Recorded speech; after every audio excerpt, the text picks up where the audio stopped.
listening to A to the K. A to the K. A to the K. A to the K. A to the K. A to the K. WrestleTalk podcast. Check it out. Change your life. You'll be thanking me later. So, Carl. Ah, back to me again. Sorry, talk. planned this wrong, didn't we? To talk Let's talk. about This week in wrestling, Carl. Let's do it. Let's do it. And we kick off with Monday Night Raw. Yeah. And the match card for the show is we got the tag titles on the line with New Day taking on the Hurt Business with New Day retaining. We had a triple threat qualifier because there was 3 triple threat qualifiers throughout the night in terms of who would make it to a subsequent triple threat to decide who's going to take on Drew. They just like the number 3, I think. But so we had Riddle take on Sheamus in the first qualifier, and Riddle picked the win. We had a Firefly Funhouse segment that it didn't involve Alexa's tongue melting, so That's it good. wasn't bad. Yeah. We had the women's title on the line with Asuka taking on Lana. Asuka won by a disqualification. We had a tag team match with Asuka and Lana taking on Nia Jax and Shayna Baszler. I wonder how that happened, hence the disqualification, with Asuka and Lana picking up the win. We had our second triple threat qualifier. We had Keith Lee taking on Bobby Lashley, and Keith Lee won via disqualification. You fucking love a DQ, it's shocking. We had Alexa Bliss taking on Nikki Cross, finally, with Alexa picking up the win. And the main event of the evening was Randy Orton taking on AJ Styles, and AJ picked up the win. Ah. So, interesting. I've actually got quite a few highlights this week, Anthony, but yeah, it's very weird for the show. But nothing can top my first highlight. Adam Pearce, what a guy. What a fucking guy. We don't know where he came from. We don't really know who he is. He's involved in some stuff. He makes decisions, but he doesn't really have any power, but he's there. And this week, he fucked up massively. So earlier in the show, I think we had the segments where all the Survivor Series team were involved. And I think basically it might have been Braun beat up Adam Pearce. And so we cut back and we see him. He's being like dealt to by the medical staff, blah, blah, blah. And maybe he actually did have a legitimate fucking brain injury because he calls Drew McIntyre Drew McInfart. And it's the funniest thing I've seen in wrestling in years. Drew McInfart. Like, what the fuck? How does that happen? What happens in your brain? This works so parallel to Jericho being like, "Lord, what dick and fart jokes." I know, yeah. We're like, yeah, who wants dick and fart jokes? Like Drew McIntyre, and we're like, you said McInfart. And it was trending on Twitter and everything. It was amazing. It was definitely crazy stuff. Wonderful. So that's got to be a highlight. So Anthony, you may be able to correct me on this because I was never an avid watcher of SmackDown because that was your territory for the podcast. But we got to see on Raw this week Riddle versus Sheamus. And it's not something I'd necessarily seen much of before, and I thought it was fucking boss. So, I don't know what your thoughts were, because maybe you've seen it done to death on SmackDown? Do you know what? If I have, it's not stuck with me. Okay. I remember we had some like Corbin shenanigans, but I think around the time Riddle debuted, Sheamus was all about Jeff. So I don't know if we got it all too much, to be honest. We might have touched on it and never finished the match or done, that typical shite. But this one stands out. If they have had one before, this is definitely the better match because I remember it. Now all that's in my head is, because I know I'm all about that Jeff. No swanton. Because I'm, whatever. No math. But yeah, so like for me, I thought this was a fantastic match, to be fair. I don't know what it is about Sheamus. He's very up and down, isn't he? He's someone who will be red hot for ages and you probably get behind him and then he'll do some stupid shit. Like the stuff with him and Jeff, we've shat on that for months. Yes, we did. To be honest, I think this is the problem though because he's a hard worker. Right? He is a professional through and through. He gives his time in the ring. He looks impressive in the ring. And if this is the angle you're doing, he'll go for it. I think he's a victim of creative because they've gone, you're going into feud with Jeff and he's like, right, what's my motivation? And they've gone, I don't know, there was like a vignette during one of your matches or after one of your matches or Michael Cole might have mentioned too much. We'll figure that out as we go along. And he's gone, okay. And, you know, because that was the issue I've got, like, other than the fact that they seem to just keep it going unnecessarily, the issue I had with those sort of things, and it's similar to what happened with Big E, was like, I don't know, I dare to use one of your terms, Carl, that they just overproduced. Just have the match. He's a monster and he's good in the ring. Have the fucking match. You don't need all these shenanigans where it's like, oh, he tricked him and he paid a bodyguard to lure him outside so he could beat him. It's like, just stop with all this shit and have a match. It's the same problem, a very similar problem to what I've got with like the likes of Dexter Lumis at the minute, where they're booking him into a load of shenanigans instead of actual fucking matches. Yeah. Anyway, what were we talking about? Sheamus, I think. Oh yeah. So Sheamus, I actually think he's a really good wrestler. In all fairness, he's just, I think maybe had some poor creative choices. Yeah. I still think, and you know, I'm going to be quite. I'm not going to shut up about this, Anthony, if I called it, because I like to be right. And a while ago, when I booked WrestleMania in our fantasy booking episode, I said I would love to see Drew and Sheamus, and I think, you know, a lot of people who watched the episode were kind of like, well, why would you want to see Drew and Sheamus? Like, you know, fuck Sheamus. I think this could be amazing, and the stuff we've seen in the recent weeks, where Sheamus has been there for Drew and gave him the family sword and blah blah blah, and they're best mates, but like Sheamus is still a heel, but you know, Drew's the good guy, but they're still friends. All this kind of stuff. I think it's building. I think it's building to something, and I want to see it. I want to see the match, Carl, but you know they're going to book it as like kick versus kick. Well, Claymore versus Brogue kick. Yeah. You know, because, you know, that's just WWE. Well, yeah. I mean, sometimes you just have to take that on the chin and, you know, see the match. But yeah, I don't know. I think I'm excited for that, but I don't want to digress too much from this match. I think Riddle Sheamus was really, really solid. You know, like if I've ever seen it on SmackDown before, I don't remember it, and it certainly wasn't this good. So yeah, I just thought it was really well contested, physical match, and I was really surprised to see Riddle get the win, because I felt like they were a bit down on him of late. But and plus, they seem to book Sheamus as like a monster most of the time, similar to the way they book Braun, where it's like, well, you can't lose clean. Well, no, we can't have that. So it was nice. Like, that does almost suggest that they might have a bit of faith in pushing Riddle. I don't know. Well, yeah. Who knows? Bro. Hey, Fireface. But anyway, you know, you're never going to beat the disappointment in his voice when MVP said we're not bros. I fucking love that bit. Yeah. Sorry, go on. That was pretty good. So, yeah, you mentioned it in the news. Yes, but we got to see Friendship Frog in the Firefly Funhouse, Anthony. And I fucking loved it. So Alexa went psycho and she killed Friendship Frog, battered him to death with a big mallet. And the fact we got a memorial video, I don't know. I don't know what it was. Maybe I was just in the right mood. I just thought it was fucking hilarious. And I loved every minute of it. And even Bray with like his proper dad joke of, Shamey croaked. I think there's a time and a right way to execute silly. Like, you can't deny this was silly, but I think it was the right kind of silly. Mm-hmm. I mean, it's a Firefly Funhouse. When is it not silly? You know what I mean? And I think it's been one of the stronger things, other than the weird melting tongue fiasco from a week or two ago. But, yeah, and they try shit, don't they? I think the only thing I would say is I do think I'm not sure how I feel about the face becoming a more... Hang on, the Fiend becoming a more face-like character. I think I called him the face. The face becoming more of a fiend. No, do you know what I mean? Like, they seem to be pulling away from heel. And trying to make him more likable. I think that's what the whole Alexa thing's about. Correct me if you disagree, but I think that's where they're headed, that he's going to become more of a good guy. And I'm not overly sure. And the only reason I say that is because if you look at the stuff he's actually done since he moved to Raw, like Retribution are there to destroy WWE, and who destroyed Retribution? Like, he's not really done any bad guy things, really. No. So, I don't know, I'm not sure how I feel about him as a good guy. I think he needs to. I think they could toe the line between both. I don't think he needs to have an agenda.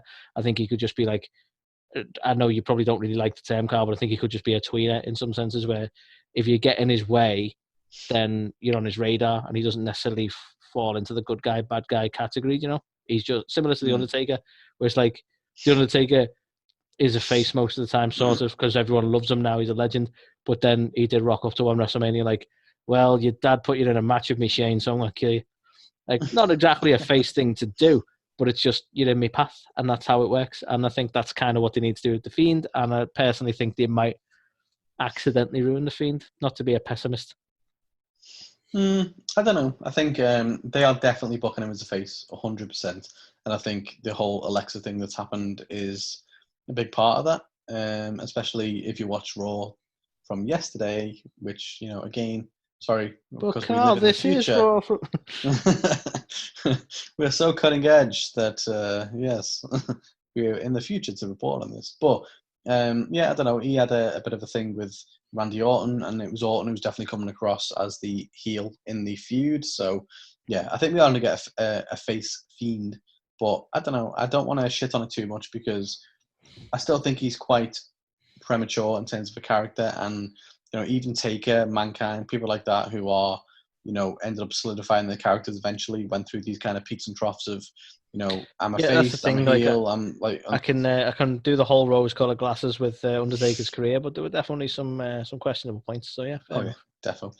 Yeah, I don't know. I thought, yeah, it's definitely a face, but I thought the Firefly Funhouse this week was significantly better than the previous. And yeah, I don't know. I just thought it was funny, and I even thought the whole way they ended it was like, bye bye, see you later, Nikki, bye, Nikki, bye, and it was just kind of like more menacing than just like saying goodbye to the audience. It was like, okay, Nikki, we're gonna kill you. And then speaking of Nikki, Anthony, I'm segueing my own segmain. Sounds like some kind of fucking dish you'd order from the chippy, right? Have some segmain. But Nikki's promo, yeah, I thought it was solid as fuck. To be fair, you know, I'm not a big fan of Nikki on the mic, if I'm honest, because yeah, I think again, I don't know if that maybe because she's trying to play. She hasn't really done this whole Psycho Nikki character on the big screen just yet. And I think because they're going for this, we're best friends, and I'm kind of overhyped, you know, character. I don't know if it necessarily works. I don't know if she's bad on the mic or if it's just the particular character she's doing. Is the point I'm making? Yeah. So like normally I'm a bit like meh, but she basically had a line in this promo where she was like, "I'm gonna beat the Fiend out of Alexa," and I was like, I quite like that, to be fair. Yeah, like you know, obviously he's like demented or whatever with his weird ways. So yeah, I quite like that. And the match itself was fucking awesome as well. To be fair, I thought, you know, I loved how Nikki just beat the shit out of Alexa for most of the match, and Lexi was just smiling, just like, and it was just like, what the fuck? Like she's a proper like psychopath. I love it. It's kind of echoing the Fiend's like, because the Fiend that's what's made him such an interesting character, that he'll take a beating, but he won't stay down. Like it's not that he's unstoppable in that sense. Like he's a juggernaut. He's taking an absolute beating and then getting back up again, and like, what do I do now? And I think it was interesting to see Alexa almost echo that in, you know, Nikki giving her a beating and she's sort of taking it in a stride in a lot of senses. I think it was a nice little play on the character, really. Yeah, defo. I thought it was really real solid character development, and she did this like bit where, you know, she was feigning almost snapping out of the Fiend spell, and she was like sat almost there as crying. if Nikki had beat the Fiend. Yeah, and it was like, I don't even know who I am. She's looking at herself like, what's happening? Like Nikki was like, well, holy shit, like, are you okay? And then it turns out she was just, you know, playing possum the whole time and just absolutely battered her. And you know, I just thought it was a great match. Like, yeah, you know, bell to bell. Solid character work, great in-ring work in a lot of senses. I know it wasn't particularly like spot heavy or anything, but even so, you know, good solid match, like you say. Yeah, definitely. So the next highlight, Anthony, is so AJ Styles beat Orton, which I was surprised by based on how strongly Orton has been booked. But basically the Fiend interfered. And yeah, it does set up both Orton Fiend and also a triple threat of AJ, Keith Lee, and Riddle. But I don't know. I put this as a highlight because I enjoyed all that. But then almost an O-shite ahead of the O-shite is, I feel like based on the events that happened earlier in the night, Strowman is somehow going to be next in line for Drew. I mean, it's certainly heavily suggested, and we'll talk about that. If you want to do your O-shite first, we'll talk about it then. But we can talk about why it's heavily suggested if you'd like. Yes. So they were my highlights. So in terms of the O-shites, speaking of Strowman, yeah, I don't know. So the way the whole thing started, it was like, we've got the Survivor Series team back together. On paper, that makes sense. They won like a clean sweep sound, but like they're still dysfunctional, blah, blah, blah. And Braun Strowman's just a fucking idiot. He just goes mental and ends up headbutting Adam Pearce because he's like, what do you mean? Last but not least. Nah. And it's just like, oh, I hate you so much. He's so bad. See, like, this is one of them fucking stupid reasons for things. Like, apparently, and this probably should have made the news, but fuck it, I don't care. We're talking about it now. Braun Strowman suffered a knee injury, apparently. So he needs some time off, which is why he's been suspended. That's the bottom line of it. And instead of, like, I don't know, maybe not having him on screen for a couple of weeks because it doesn't hurt. Plenty of characters we've not seen in a while. You haven't had to give them all a fucking reason. But no, instead of that, they try and write it off like, oh, he's been suspended for headbutting Adam Pearce for no fucking real reason. Like, how does he survive in this company if he's that much of a hothead? Like, I get that he's meant to be angry, but this was, like, stupid. Yeah. And I get that he's meant to be stupid, but this was, like, stupid. Like, it just, I don't know. Yeah. It was a really lazy way to get him off screen for a few weeks. But sadly, they're suggesting that when he comes back, he's going to be heading straight to Drew and straight to the title scene, which I think's bullshit. I mean, it could be a good match, but I worry that they're going to try and put it him won't be over. a good match, but I think Drew can carry him. no, I hope not. Like, for me, it's Drew is built like a fucking brick shit house, and I'm a fan of matchups. Strowman is by all accounts a bit bigger and stuff, so it'd be interesting to see Drew take on someone bigger. We've had the Big Show thing, but let's forget about that. Oh yeah, that happened. That did happen, but yeah, I don't know. I just don't get it. I don't get Braun. I think you've got a guy here who is a monster, and he's massive and all that good stuff, and they've just continued to just fucking ruin him constantly. So, because like, Braun, use your words. And he's like, or he says the catchphrases from like old, because he's obviously got his catchphrases and Raw. The only things he could say. He's basically a fucking. You've got one of these strings on his back, and you just just say the same shit. Like a chainsaw. Maybe that's what it is. Yeah, because I don't have the heart to tell him, or the guts, to be honest. But get these hands is a shit fucking catchphrase. Oh, it's awful. Just FYI. Yeah. It's kind of up there with "feed me more." No offense, Ryback. And who am I to talk? I haven't got a good catchphrase. There's no joke there. I haven't got a good catchphrase. Yeah. Hey, they're not all winners. True. But yeah, so I don't know. I thought the whole thing with Strowman, with Adam Pearce, it was just, yeah, as you said, a bit out of left field, and it also left me with fears that we are going to see Braun basically become, because I thought he was turned face again, and then now he's a heel again. I don't really know. But anyway, yeah, that was shit. And my last shite was just the fucking stupid booking with the tag titles. So they ended up going for a double count out that apparently wasn't a double count out, and then Care Business are like, well, you won, but you don't want to win like that, so let's restart the match. And then, so okay, and then Kofi's got a knee injury, and then the Hair Business still didn't win. And it was just like, who fucking produced this? Like, what is happening? Like, also, what are the Hair Business? When did they become the type of guys who are like, no, we don't want to win like that? Like, well, exactly. Why wouldn't you? Yeah, I have no idea. No idea. They basically wanted the belts, I think, is the... Like, I know, but... Well, yeah, I suppose, but yeah, they're all about the gold. You got gold standard Shelton Benjamin, whatever. Yeah, I wasn't really looking at the belt situation. I was looking at, like, why wouldn't you want to take the win? Win's a win. But yeah, fair point. Yeah. They want the gold. Yeah. But no, I don't know. I just felt a bit. I don't know. They spend too much time sometimes coming up with ways to be different or to do something unique, and it's just it fails most of the time. So just concentrate on doing the stuff that maybe we've seen before, but just do it well. Like, AEW, I think we mentioned last week, and again, not playing favourites, but I think they've had about 1 or 2 disqualifications in the whole time they've been a company. And it's like, it could be an interesting segment. So one time is just compare the amount of qualifications in a year. Like, we must have had about five fucking, like, at least fucking 4 per show lately. So it's just, I don't know, so completely different like thought processes. But yeah, I just thought it was silly. But I that was agree. Raw. That was Raw, and there wasn't that many shites, to be fair. The match quality itself and the whole card was not amazing, but I like the whole, okay, we're going to have a series of matches to determine a triple threat. I like that. The Firefly Funhouse was cool. The Bliss and Nikki match was cool. So all in all, I quite liked it. I think for me, I'm going to have to give it a 3. Yeah. Which is quite high for a Raw, to be fair. But very high for a Raw. I can't. I think I'm with you. Yeah. I'll be honest. I It's think I been a enjoyed while. this more than It I've feels enjoyed a weird to- Raw in ages. Feels weird to say just because we haven't enjoyed it for so long. But A 3, yeah, really? to be fair, yeah, a 3. That's like 1 point an hour. That's crazy. I know, that is insane. Imagine if they only did 2 hours. Imagine. Crazy. But then they get it too, surely.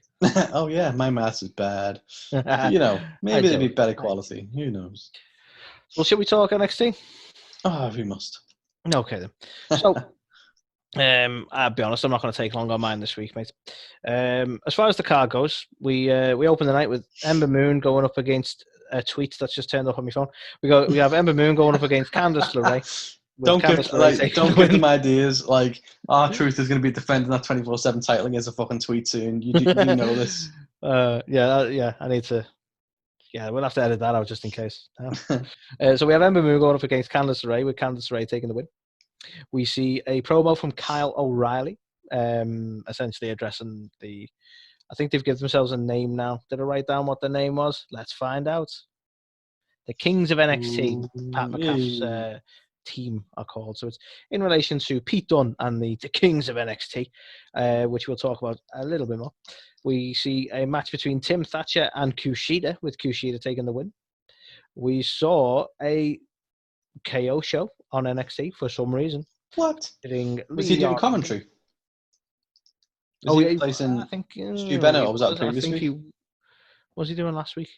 He has done commentary. I feel like my mind's getting a little hazy. But it was recent. Yeah. I don't know if it was this week or last week. But we had a KO show anyway. And this featured Leon Ruff, Gargano, and Damian Priest. Obviously, Leon Ruff being the North American title holder at the moment. And this actually set up and confirmed a triple threat match for TakeOver War Games. We then move on to a match between Cameron Grimes and Jake Atlas, with Cameron Grimes taking the win. We have a Rhea Ripley segment, promo maybe. I don't know what you'd want to call it. Shenanigans happened. But Rhea Ripley confirming that she's staying with NXT. So, there goes that dream. Then we had a return of the grizzled young vets, Carl. I don't know if you were ever a fan or they were on your radar at all, but a solid NXT tag team in a waning NXT tag division at the moment. So a sight for sore eyes, you might even say. And then we close the night out with a match between Pete Dunne and Kyle O'Reilly. A ladder match, to say the least, with Pete Dunne taking the win. Now, you might be thinking, ladder match? What did he fucking win? Well, he won a stipulation for War Games. So there was something to win. All good. It was a briefcase. It was lovely. Nice briefcase. So as far as highlights go, Carl, all fairness, there were some really good matches. It seems like a bit of a general highlight, but it's the only way I can explain it. The main event was a particularly good match. The match between Ember Moon and Candice LeRae was, again, another good match. And you might be annoyed with some of the stuff that went on, but it kind of was the right move. It kind of set up things and teased a further match between the two, so why not? Yeah. And even the match between Thatcher and Kushida, it did exactly what it needed to do for both parties. So again, all in all, it was solid booking and solid matches, so I can't knock them for it. It worked really well. Again, another slightly general highlight is the fact that I personally am really enjoying the Kings of NXT, and the fact that the Undisputed Era have got a reason to exist at the moment. I think you've mentioned previously, Carl, that they've had a bit of a thing lately where there wasn't really a reason for them to be a big faction. There wasn't, you had the sort of tag division, but they clearly Fish and Strong were never going to get anywhere in the tag titles. Cole lost the main title, and you were just kind of expecting them all to split up. It just seemed like the way it was going to go. But I think this has almost reinvigorated the existence of Undisputed Era, and I'll be honest, I'm kind of sold on McCaff and his whole faction. I think it kind of works. The only thing I was annoyed about last week was Finn Balor being a part of it for no reason. But yeah, all in all, I think it's looking good, and they need to keep it up. Interesting. And again, the Kevin Owens show was, I think it was a decent KO show. It had a reason, it had a purpose. It was actually it was nice to have a setup that wasn't like various Damian Priest in the audience kind of shenanigans. The only slight annoyance I've got, and it's not for the KO show itself, but it's for the fact that Leon Ruff is going to play a bit part in his own title defense. I'll call it now. War Games is going to be about Gargano and Priest having a rematch and winning the title, and Leon's going to be sort of watching it probably from the ring. I don't know. But either way, I don't think he's going to play much of a part in his own title defense, which is a little bit shit, isn't it? And I'm calling it now. I could be wrong, but it seems to be the case. And that was my highlights, Carl. Yeah. As far as those shites go, Carl, the whole Xylee thing, still don't get it.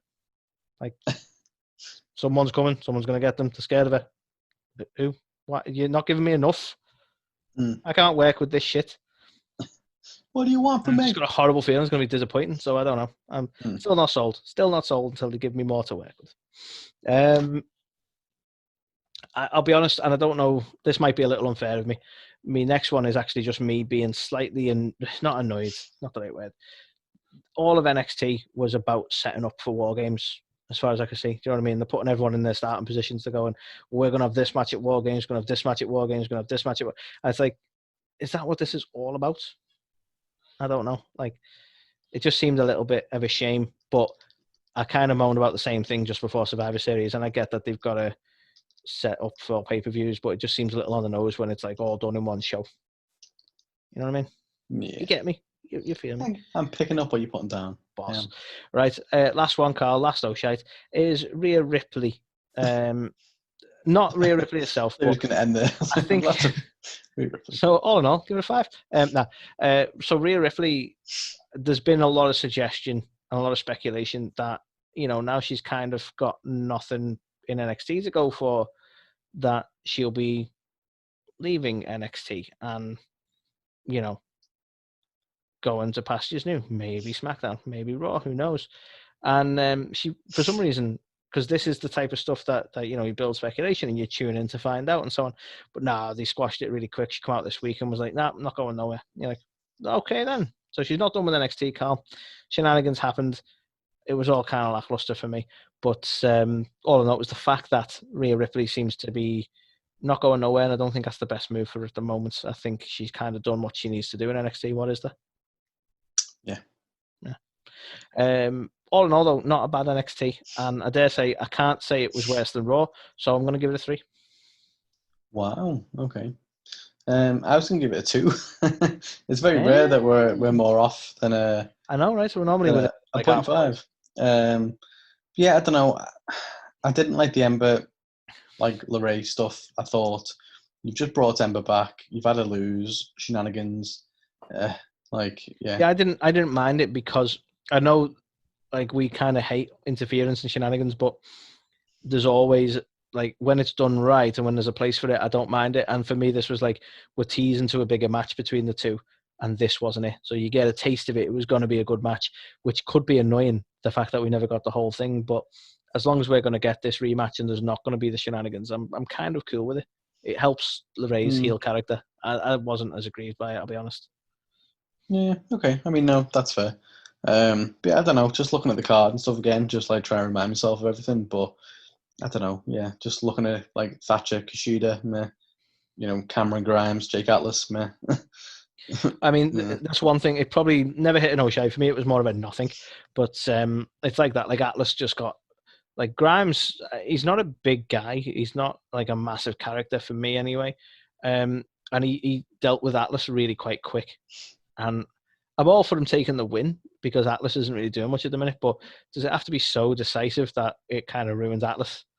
Because we're heading towards Loomis and him, by the way, in a strap match. So that could be good. But because they're actually going to have a match for once.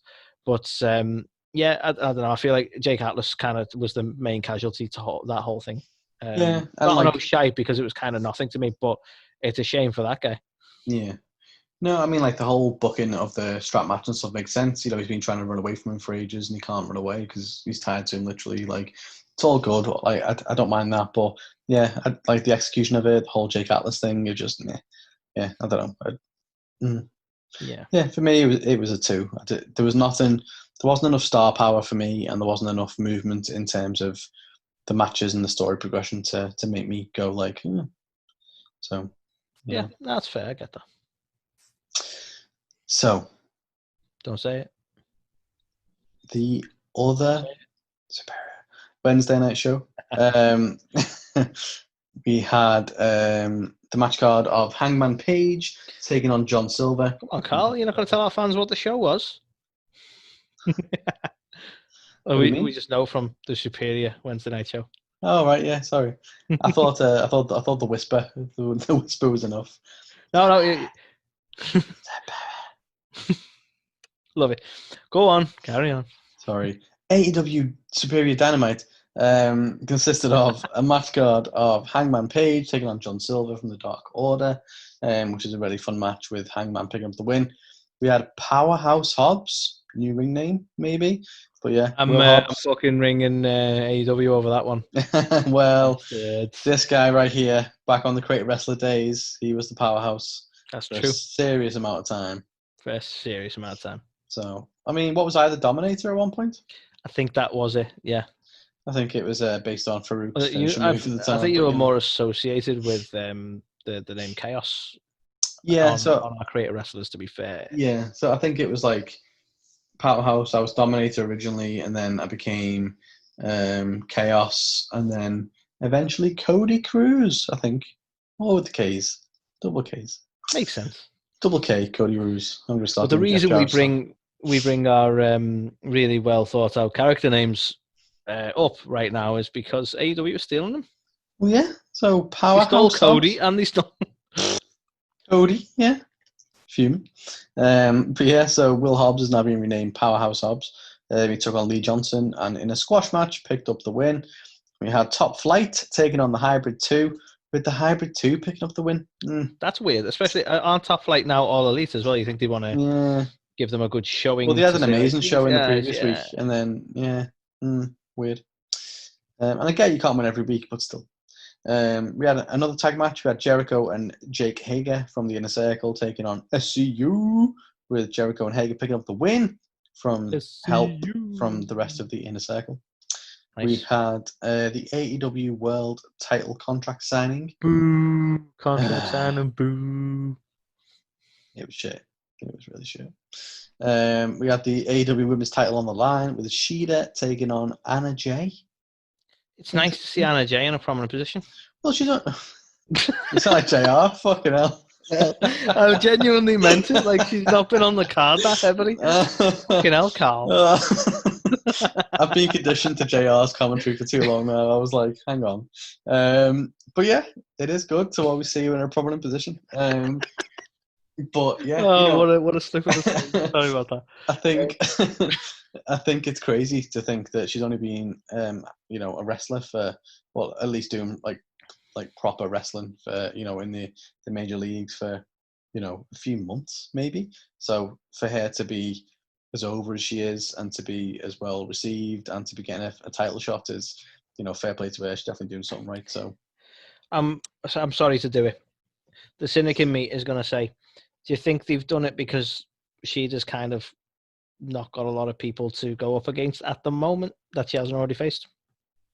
Maybe. I mean, they're definitely running out of... Either way, the opportunity's there. Take it. You know what I mean? But it wasn't a bad match either by any means. I like what they've been doing as well with her and with Tay Conti as well. Like their whole kind of like dynamic where it started off they were friends and then she tried to get us to join the Dark Order, and that never really happened. But at the same time, they're still friends, but they've got this weird dynamic, and I don't know, quite like that aspect of it. But yeah, the match itself was fine, I think. But we get to see, speaking of notable challenges, someone does make themselves known after that match. And the main event of the evening, we got to see another tag match. I've been critical before, but fuck me, tag matches, AEW, Jesus. We got to see Pac and Rey Fenix take on the Butcher and the Blade. With Butcher and the Blade picking up the win. The fuck. So that was the show. The highlights, Anthony. So Hangman, Silver, really fun. Silver, I can't speak any higher of him, to be honest. He's he's come out of nowhere, and he's got charisma, he's got in-ring ability, and he's strong as fuck. Like, for a guy who's quite small, like, my God. He's small, he's short. He's like, if you look at him though, he's actually a really stocky fella, isn't he? He's like, Jesus. Yeah. He's ridiculously strong. So yeah, I feel like every time he gets an opportunity to showcase himself, he delivers every single time. So big fan of John Silver, and big fan of Hangman as well. And I thought the weird little dynamic where they're trying to get Hangman to join Dark Order, but obviously he doesn't really want any of that. But at the same time, he's starting to realize that he can have fun with the Dark Order, and like he's not laughed or smiled in months with the Elite and with everything going on with Omega, and there he is laughing and stuff with John Silver. So yeah, I don't know. I feel like we might see a dark Hangman. I think we might see a dark Hangman, but I think what happened to Colt Cabana?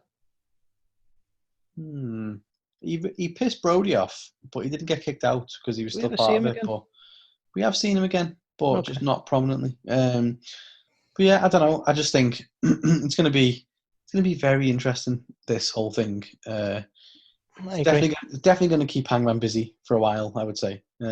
Yeah. But yeah, I thought it was a really fun opener, as AEW shows usually have. So yeah, I thought that was all good. The next highlight is a segment that happened between Cody and Taz. So basically, it was an attempted shoot. It was a shoot promo. Taz come out and he was like, I've had enough. I've got a fucking FTW title here that needs to be seen as more prestigious than it actually is. It's on Brian Cage, who's a fucking monster, blah, blah, blah. You don't give us the credit we deserve, etc., etc. I'm not leaving the ring until management come out and address it, whatever. Cody comes out, so it's like, oh, okay. And I actually thought they bounced really well off each other. So Cody come out and was like, oh, okay. So you want me to say this is this? Is it? Okay, there you go. I've said it. Can we please get on with the show now? And he was doing that thing that Cody does, where he's a good guy, but at the same time you think, what a dick. You've got Taz, who's like the heel, but at the same time you're like, well, he's got a valid point. So I don't know. I thought the whole segment kind of bounced really well off each other. There were a few WWE kind of shots fired stuff. There was a lot of stuff around like, oh, so you're going to say we don't have any? I can't remember what it was. We're not going to say we don't have anything for you, or maybe you're going to wish us the best in our future endeavors. As Taz would do. And Cody got all pissed off by this, blah, blah, blah. And then ended up him getting put in the fucking Taz mission, and, Cody almost going to sleep until the rest of his Nightmare family made the save. But, yeah, you know what? It was captivating. It really was. It was something different. To be fair, a lot of speculation over Taz making an in-ring return as well, which I kind of hope we don't get, to be honest. Oh, God, I don't want that. The role he's in. Yeah. And you're quite right, Cody's a dick face. He's a dick. That's what you said, right?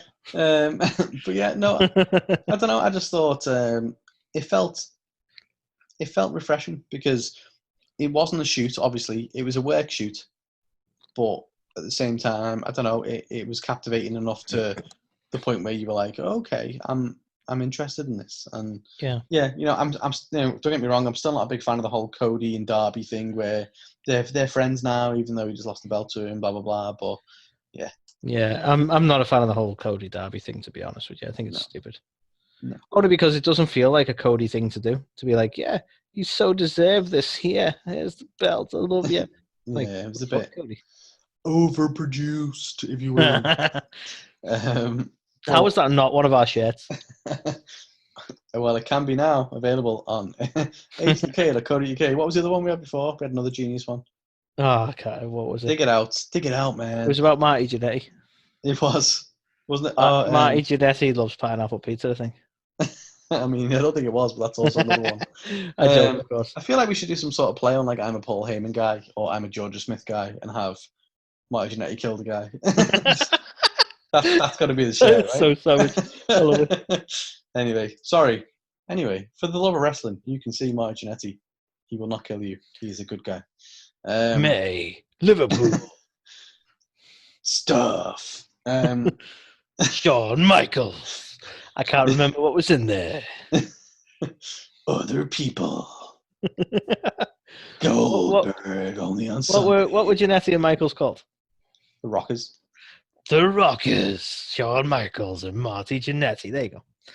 For the love of wrestling. Pose for a photo op because even Shawn Michaels knows he may get killed by Marty Jannetty. But anyway, I digress. So we had Jericho and Jake Hager teaming up in tag team action. You know, they said a while ago they were going to make a run for the belts, and they have stayed true to that, so fair play. And they took on, I think it was SCU, if I remember right. No, was it? Was it SCU? Let me just check the match card. It was. I am correct. They took on SCU. And you know what? The story for this made so much sense because the whole thing of like MJF can join the inner circle, will he, won't he? Like what values are he going to get? Blah blah blah. This match showed it. This match was set up to highlight just that. They were struggling. MJF used the Dynamite ring and picked up the win for Jericho and Hager. So you know he proved nice one, Max. he proved straight away the value that he can add to the inner circle. It keeps the story going, and yeah, I'm quite a big fan of it. I mean, they could just take the ring and leave MJF though. I mean, that is true. Although they are going to have a second Dynamite ring tournament. So will MJF get 2 Dynamite rings on his pinkies? Or, my prediction, you hear to hear first, Sammy Guevara. Or it'll be MJF again for the next, 5 years and he'll come out like Thanos.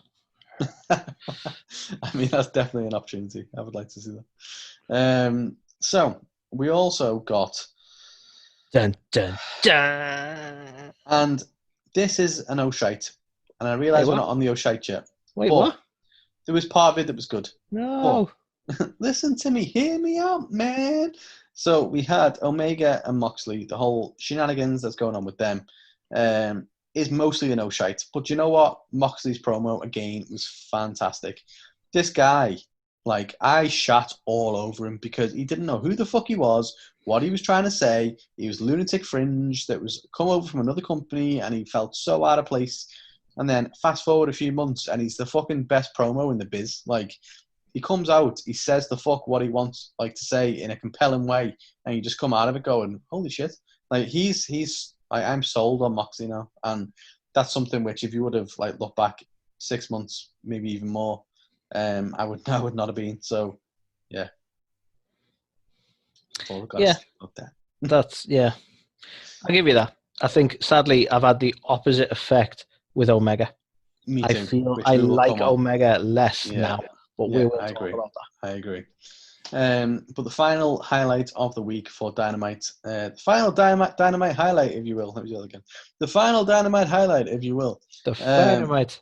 The Phantom Dynamite was Abaddon is back. And it's not a Scottish whiskey. It is the superstar known as Abaddon. And she is fucking creepy as shit. And she's awesome. And she got injured a while ago. We spoke about it on the show. Yeah, she never really... Because she signed with them a while back and she's not really done much because she was injured fairly quick. Yeah. And it's terrifying, man. Well, you mentioned before, is Sheeta just feuding with Anna I know, Jay I really set this up. Exactly. It's almost like you planned it. But we asked ourselves, is she only feuding with Anna Jay because there's no one else? And Sheeta won, and it was kind of okay, she's won again. She's going towards the back, and then who comes out but fucking the creep fest that is Abaddon? And she's spitting blood everywhere, picks up Sheeta's title. And to be fair, Sheeta did a fantastic acting job in this as well. I've been quite negative on her in terms of her promos and whatever, but she looked fucking terrified in this, so she did it fantastically. Although I've got it on the grapevine that she wasn't acting. Oh, she was just no one told her who Abaddon was or what was happening. she was just like the ring is coming to life. But yeah, so Abaddon comes out and Sheeta drops the belt in sheer fear, and she picks it up and licks the belt. Sheeta fear. And licks the belt and puts blood all over it, and it's kind of ugh. And you can keep it. Yeah, you have that now. Not even a match, it's just champ now. And so, Anthony, we come on to the O'Shites, and there's only 2. And one of the ones you just alluded to beforehand, which is Omega Mox, and I don't know, let me get my 2 cents in, and then I would love to hear your thoughts on it. I'm going to get my 2 cents in. Shut your 2 cents up. But Right, the thing I love about Kenny Omega is he's a fucking fantastic wrestler. He's one of the best in the business today. He's awesome at what he does. He fucking killed it in Japan. He's killed it in America. The guy has talent, 100%. Don't have a fucking clue what they're trying to achieve with this weird little Healy gimmick. He's coming out like a shit Triple H in his little suit with his sunglasses on. And he's coming out and he's like... Well, like Double H. Yeah, like fucking jeez. He's coming out and it's awful, and he's meant to be a bad guy, and then it's like implied that Omega was the one who beat up Moxley last week, and it's like, well, why would you do that if the whole premise of him coming out is he's trying to say, leave your weapons at home and let's have a wrestling match, which is the way you should book this feud, by the way. But yeah, exactly how they booked Randy Orton and Edge. Exactly, right? Maybe. Possibly. Maybe not. But yeah, I don't know. I don't get it, because for me, this match sells itself. You've got the number 1 and number 2 ranked fucking PWI fucking wrestlers of the year, right? In fucking, Moxley and Omega.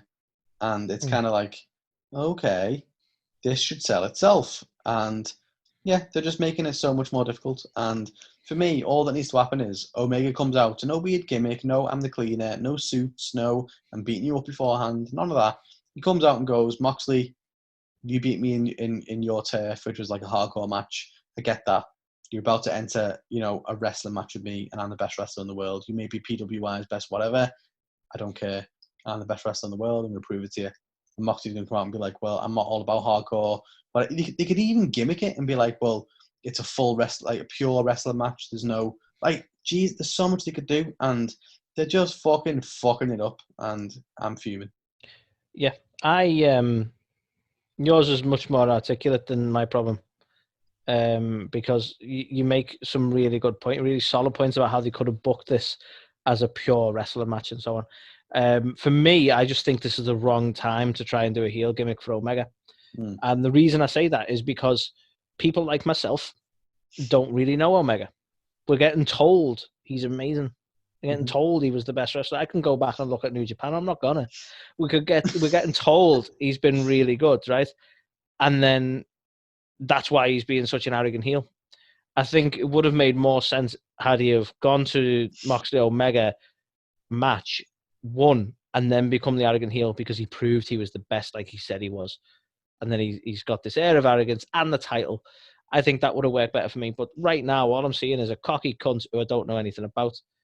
And that you could go, that's because of you. But should AEW be paying such service to the New Japan fans that the people who don't really know Omega are like, why is this guy so fucking full of himself? Well, yeah. I don't know. It books really weird for me because of it.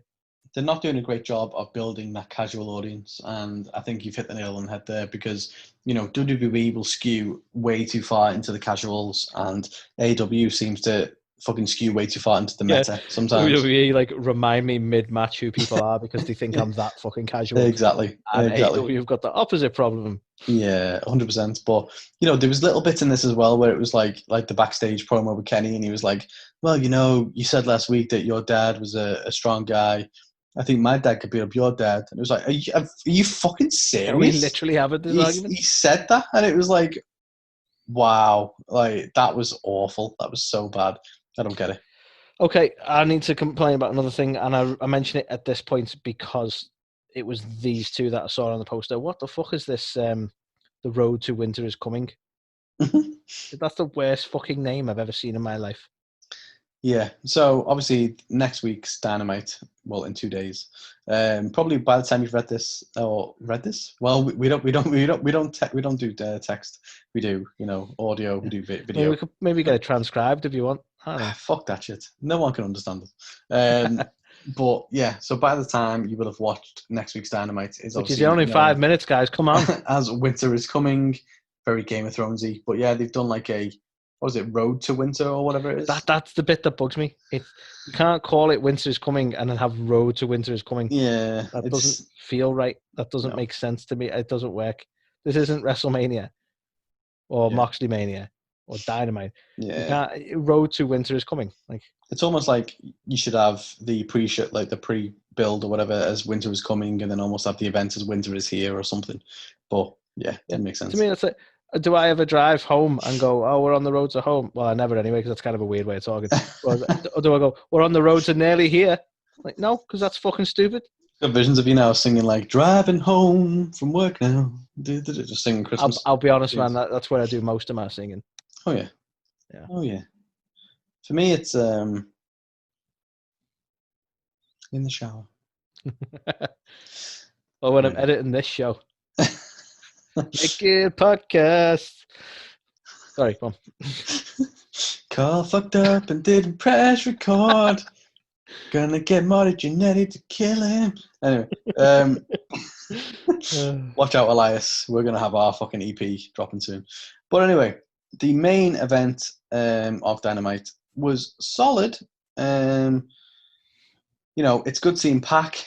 Pac is back and all that good stuff, and I love Pac. Pac is back. Amazing, right? Pac is back in black. Pac is black. No, he's not. That was a Freudian slip. That's staying in too. Oh, that's crazy. I can't believe the guy who edited this didn't take that out. Yeah, Pac is black. I'm just gonna move on. But yeah, so the main event was good. But I know this is a while in the making, and AEW loves long-term storytelling, booking, cool. But this doesn't make sense, right? So you basically the whole battle royal thing that happened at Double or Nothing. So the Kingston never really got eliminated. Archer won. Blah blah blah. He won. They set up a weird little union for a brief period of time, and then nothing came of it because nobody won, etc. Right? Yeah, that happened. But then in the middle of this match, or towards the end, whenever the match was finished, Lance Archer comes out and starts going after Eddie Kingston. And like, yeah, okay. I get it, but you've got two, and I know AEW doesn't do good guys and bad guys, but like, I get it, but at the same time, it doesn't make any fucking sense because Archer's come out after ages and he's after Kingston. But why? Like, I know you don't do good guys and bad guys, but why are we meant to care? Because Mad Hot Monster, no one likes you because you kill everyone. Kingston, you're a douche, no one likes you. So who are you meant to root for in this? I don't understand it. Do you vote for the douche or the turd sandwich? Like for me, I thought Park reference, guys. I thought this was like going towards a 3-on-3 trios. You know, Kingston's crew versus Death Triangle. That seemed to be the way that it would go. But then Archer coming up and going after Kingston, I've no idea, and I'm not sure that's a good thing because we're going to have a 3-on-3-on-3. Yeah, but what? Who? Jake and the Snake? Are they the others in Archer's team? I don't know. I'll be honest, I just made that up. I don't know. Yeah, but I don't know. People seem to think it was awesome. I didn't, because for me, wrestling is about good guys and bad guys, and I get your stance on, okay, we don't necessarily have to have it, and it's fine to have good guys against good guys, and, you know, WWE don't do that enough, and it is fine to have bad guys against each other too, but this doesn't make sense to me. I don't think there's ever a problem with having someone play the bad guy or someone play the good guy in a particular feud. To go, these guys are bad guys, makes it difficult. But, you know, you've got to have someone to root for in a match. It's as simple as that. Yeah.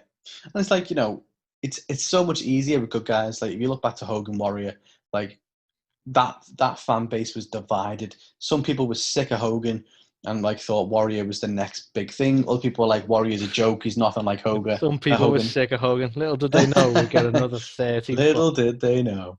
You know, so that makes sense. And there is times when, like, bad guy versus bad guy will work as well, but I don't know. For me, this isn't one of them. So that was the show.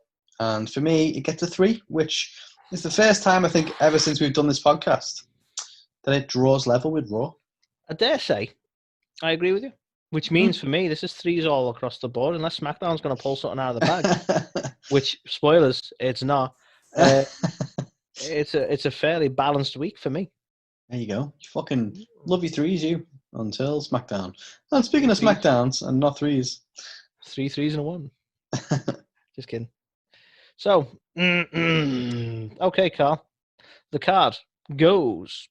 Roman Reigns promo, sort of. Jey Uso, whatever, the family, the chief, right? Chief. Promo, beginning of the match. No, beginning of the night. Then we have Street Profits going up against Ziggler and Rude, because why? We've no other tag teams, fuck it, why not? Ziggler and Rude take the win? What? We have Sami Zayn going up against Daniel Bryan. Fucking good match. With Sami Zayn. Hang on. Sami Zayn, mate. Sami Bryan taking the win.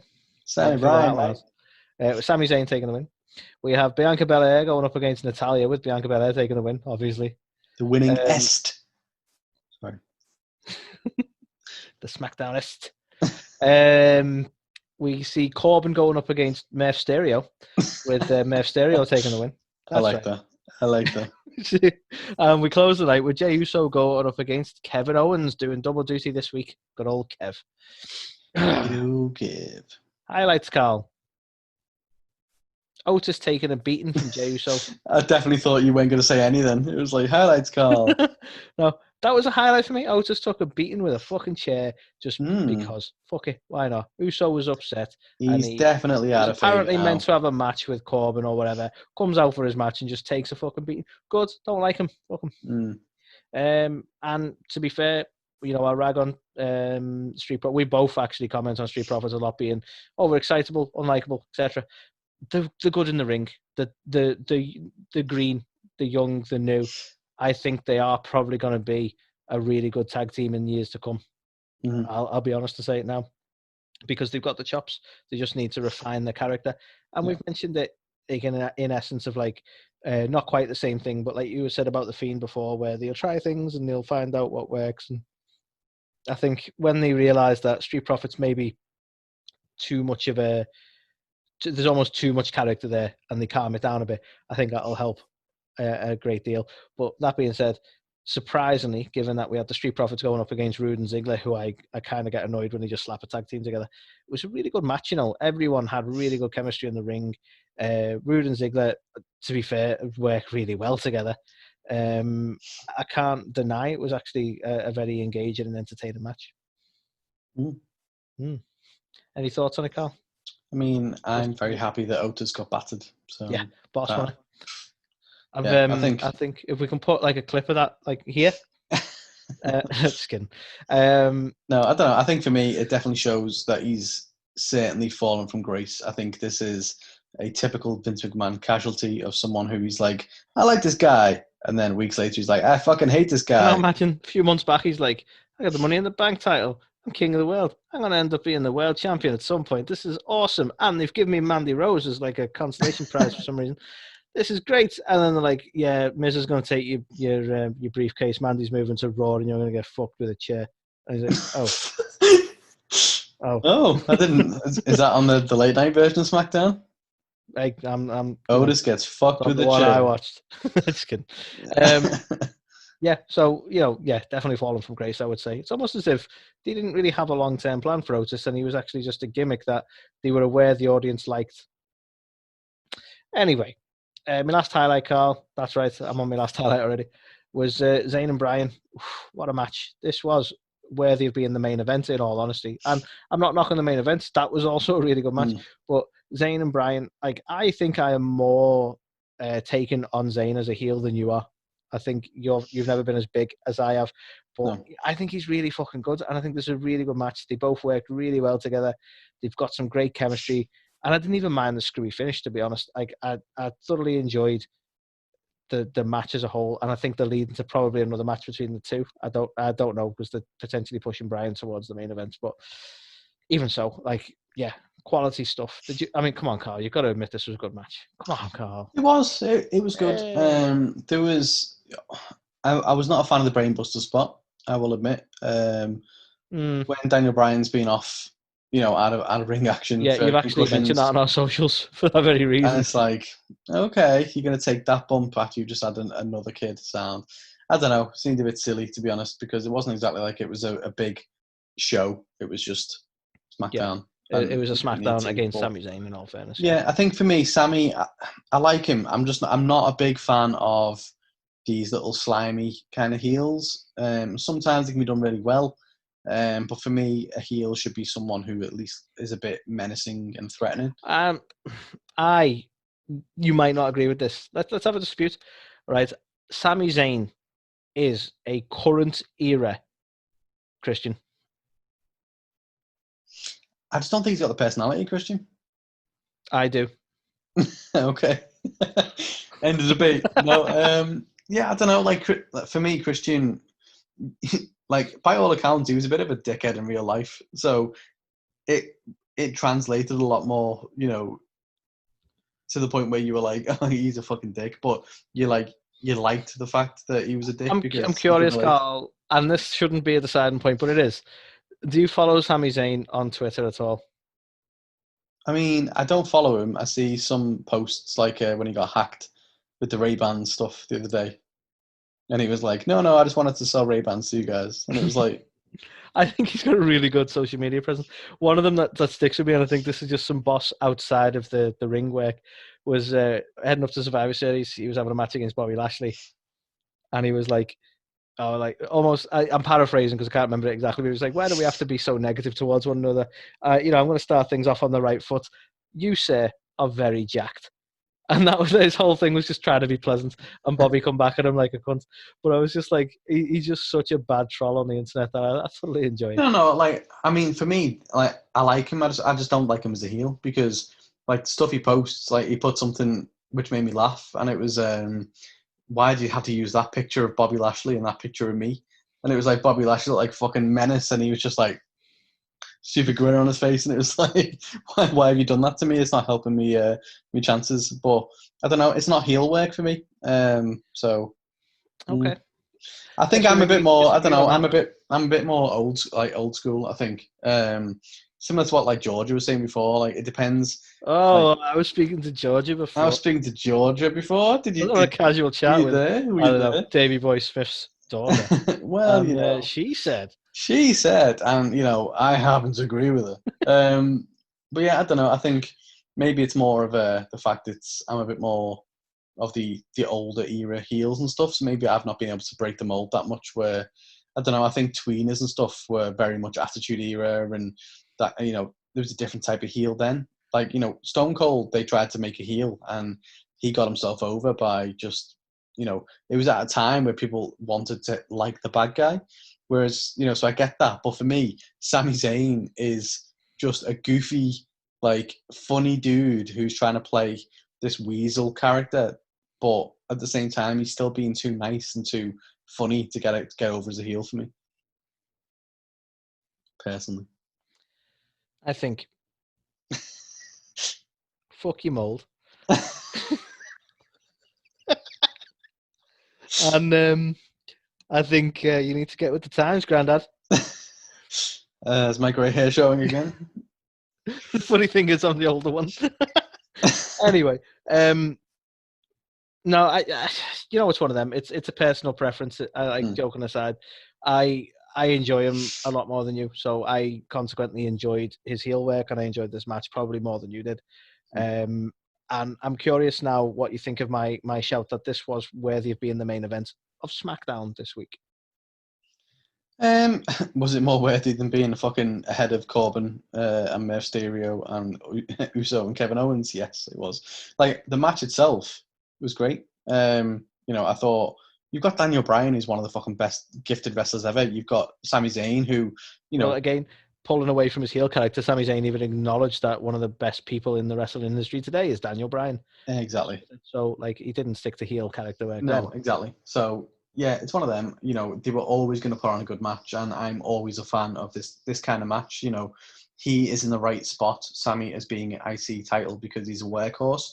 For me, I don't know. I'm not super sold on the heel gimmick. That's my only downside. I don't think you can see the forest for the trees, man. I can't believe you don't see the Christian in him. He's a Christian man. Is he born again? What? Fuck you, Sean. Somewhere Sean's just fucking sweet chin music in someone. For God. What was the guy's name? Stan. I just kicked Stan. Fair play. That was some good DX work from them too, to be fair. It was. But no, I don't know. I can see something in Sami, and I'm going to sit here next year going, when I'm right. Oh, I mean, I see stuff in him, just not as a heel. Well, I disagree. Oh, that's right. Anyway, let's move to the O'Shites. We're getting kind of negative anyway.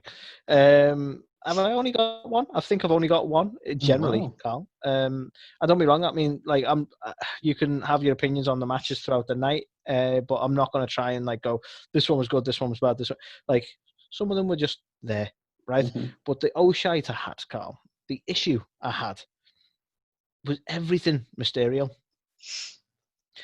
And this isn't just me hating on the whole angle. This is the fact that, like, I shouldn't feel bad for Corbin, the heel. And this entire match, he was getting screwed over because they all decided to accompany Murphy to the ring and they all decided to screw Corbin over whenever he got the chance. And suddenly he's just so in the fold with the Mysterios that it's weird. He's like there, like, with your daughter, and Mr. Ray's just like, yeah, you 30-odd-year-old scamp, you. It's so weird. And yeah, and to be honest, one thing that kind of pissed me off is like they cut a promo at some point in the night and Corbin's giving them shit. But to me, he gave more shit to Dominic. And it almost felt right that Dominic was on at the match to prove his point. You know, he's not just riding his dad's coattails. He's a legitimate wrestler. That made sense, didn't it? Let's have a match between Dominic and Corbin. No, Murphy's going to do it. Yeah. Because Murphy, he's on the good guy team now, but they're just going to treat him like the same little bitch like Seth did and go, you have this match and take the beating. We're not getting our hands dirty, Murphy. So I don't know. Just the whole thing kind of pissed me off. And it was kind of heely from them all, in all honesty. I don't think there's like an end goal to it now. Like it made sense when it was the whole Murphy and Seth storyline. You know, Seth, by all accounts, is gone now. So it's like, well, Murphy's just like the adopted fucking Mysterio. And there's enough of them already, so no one gives a fuck. And as you say, it's like someone even like Corbin, who you hate because he's getting X-Pac heat, like he is someone you just fucking hate. You know, when you're feeling sorry for him, something's not right. Yeah, you've done something wrong. He was meant to be getting, even if we don't like him unnecessarily, he's meant to be the bad guy. We weren't meant to sympathize at all. No. When we're sympathizing when we really don't want to. That's crazy. Yeah. But again, like it kind of going back to it, it kind of really bugs me, the whole Dominic thing. Dominic's like he's legitimate enough and worthy enough to have a match on a major pay-per-view with Seth Rollins, but he can't have a match with Corbin on SmackDown. It just made sense to be Dominic. Why is Dominic not wrestling anymore? Is he retired already? Who knows? Who knows? And that is my main shite. Everything else was so. It was there. It was okay. And honestly, it wasn't that bad a SmackDown either, in all fairness, but it wasn't a 3. I'm going to give it a 2. It was okay. It had 2 really good matches, but I just can't give it the same rating as the rest of them. This was not the worst week I've seen a SmackDown, but certainly not as good as the other 3. Okay, I had it in my head as a 2.5, and that was only because I was scared on a 2.5 myself, to be honest, so I can totally understand that.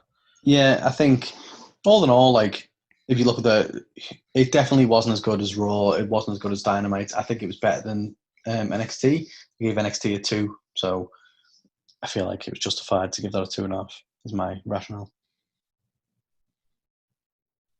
Awesome. So that is This Week in Wrestling. We've done it. Hey, everybody.